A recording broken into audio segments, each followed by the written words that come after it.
hillside nearby. "Send us into those pigs," the spirits begged. "Let us enter them." So Jesus gave them permission. The evil spirits came out of the man and entered the pigs, and the entire herd of about 2,000 pigs plunged down the steep hillside into the lake and drowned in the water. The herdsmen fled to the nearby town and the surrounding countryside, spreading the news as they ran. People rushed out to see what had happened. A crowd soon gathered around Jesus, and they saw the man who had been possessed by a legion of demons. He was sitting there fully clothed and perfectly sane, and they were all afraid. Then those who had seen what had happened told the others about the demon-possessed man and the pigs, and the crowd began pleading with Jesus to go away and leave them alone. As Jesus was getting into the boat, the man who had been demon-possessed begged to go with him. But Jesus said, "No, go home to your family and tell them everything the Lord has done for you and how merciful he has been." So the man started off to visit the 10 towns of that region and began to proclaim the great things Jesus had done for him, and everyone was amazed at what he told them. I'd like to take your attention back to verse 19. And Jesus tells the man that he's just healed. He's just cast the demons out. That he couldn't go with him. He tells him to go home to your family and tell them everything the Lord has done for you. Go home and tell. Jesus had a plan for this man. A plan better than even following Jesus around. His plan was for him to go tell others what Jesus has done. And some people may read this and say, Jesus says to the man to only tell his family. He says, go home to your family and tell.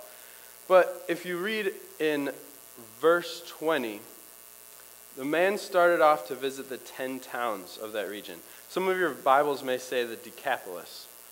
And these two are the same word. They mean the same thing. I have a map for you. I don't know if you guys can read it. It might be a little bit small. If you see all the towns with a black name, there are 10 of them.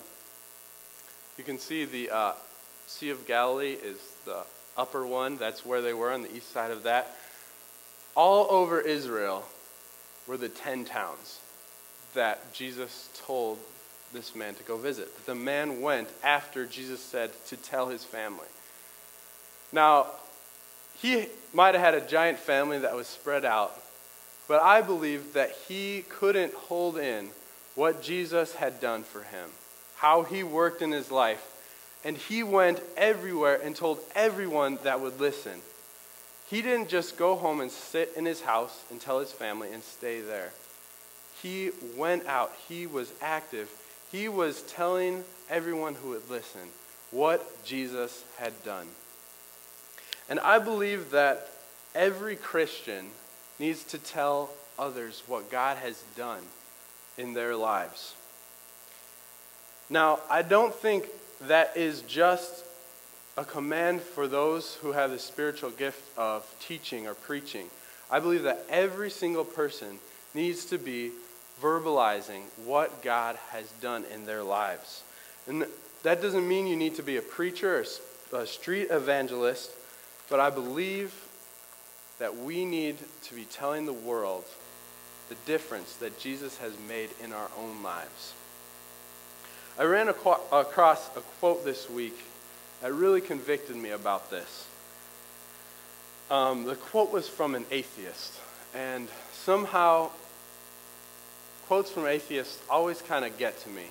And I think it's because their point of view, seeing Christians and maybe Christians who aren't doing what they should, as a Christian, I feel like I should know much better than they do what I should be doing, how I should be living my life. But a lot of times, Christians aren't lined up with God's word. And he said, how much do you have to hate someone to not tell them how to have eternal life? Now, maybe it's not hate that keeps you from telling other people what Jesus has done in your life. Maybe it's something else. Maybe it's fear. Maybe it's indifference. Maybe it's laziness. Maybe you just don't care enough. All of us have the opportunity to tell others the difference that Jesus has made in our own lives. But many times we don't. And I believe every Christian is commanded to do that. In Matthew 22, Mike talked about this verse in Sunday school, so it goes perfectly. It's Jesus' greatest command, his first and second greatest command, he tells us. The second one is love your neighbor as yourself. Now, if you were to really do that, don't you think that would include telling them about Jesus, about eternal life, about the forgiveness of sins? If it's important enough in your own life for you to change, don't you think that it's important enough in other people's lives? But many times we don't take this verse to heart. And I hope that each one of you will reconsider that, will be telling others what Jesus has done in your own life. In Matthew 28, the Great Commission, many of you know this. Jesus tells his disciples and his followers, "Therefore go and make disciples of all nations." He gives this command to go. That doesn't mean to go to far off parts of the world, but we're to be active. We're to be doing something. We have a mission that Jesus gives us. In the end of the Great Commission, in verse 20, it says, "I am with you always, even to the end of the age."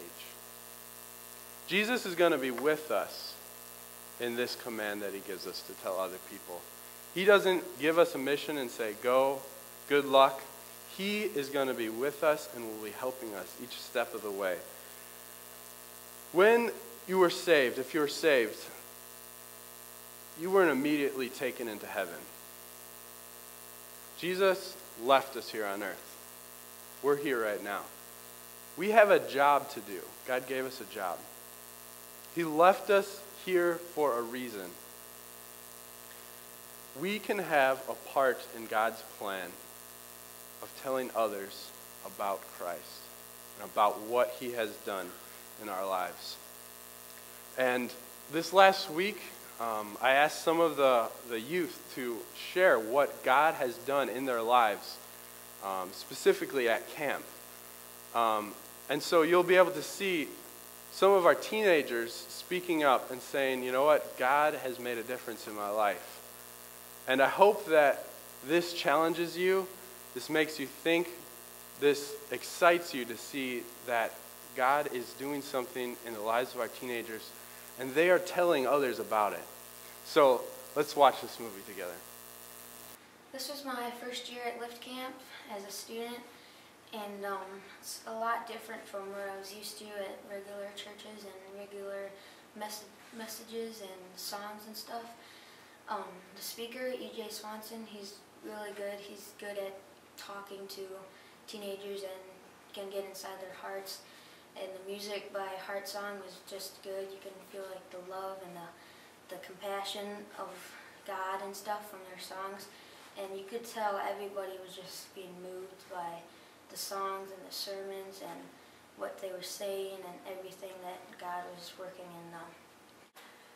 What I learned from Lift Camp this year was that I can't let my past completely take over my life, and I need to forgive people that might have done something to me, and that not forgiving them will just make a feeling in my heart, I guess, a heavy burden of having this feeling of hate towards them, kind of, and that being saved gives me a new life, and it gives me the Holy Spirit inside of me, so I'm able to start new, kind of, and I know the past will come up again. It'll always leave a scar, but I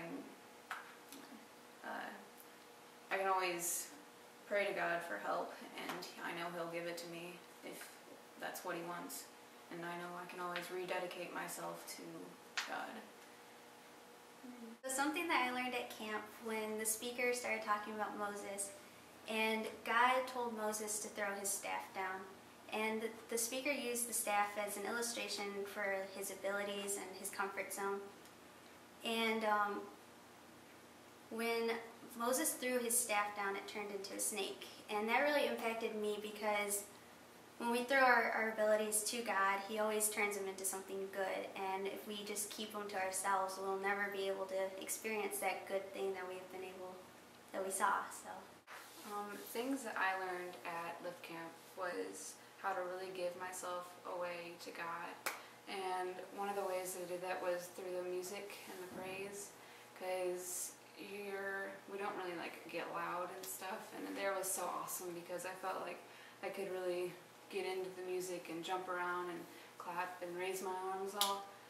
And the other part that I really enjoyed was the messages, and seeing everybody get saved really stirred my heart and made me really happy.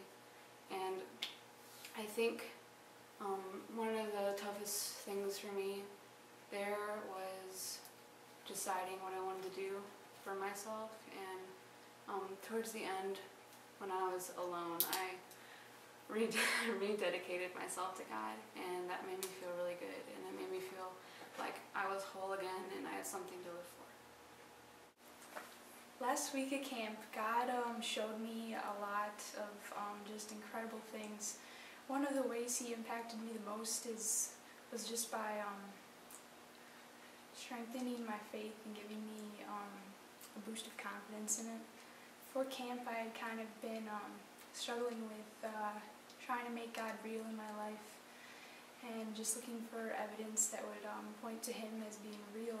And all the school stuff about evolution and all the baloney world religions out there had kind of been getting to me.